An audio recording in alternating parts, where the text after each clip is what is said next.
The armed conflict in Colombia dates back to the 19th century, when hostilities between the two main political powers began.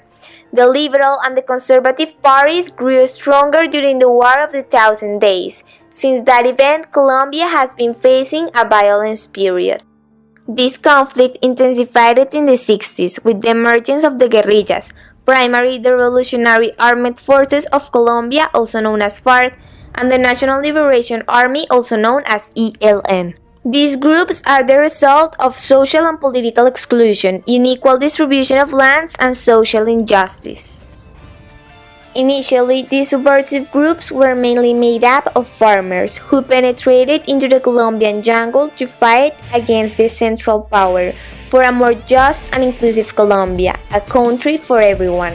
However, with the arrival of the cocaine in the early 80s, the guerrillas were profiting from this illegal activity and began to kidnap and murder civilians and public figures, mostly political congressmen, judges, and mayors, trying to make a wake-up call to the country and the world, setting this way new precedents of violence in the territory. For more than 40 years of armed conflict, the guerrillas have killed approximately 220,000 people.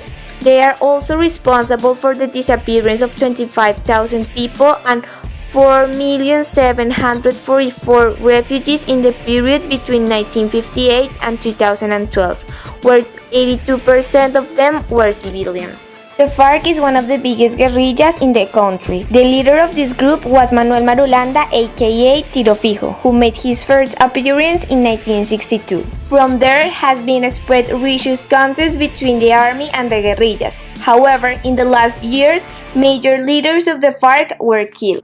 So, the guerrilla group was weakened but not finished.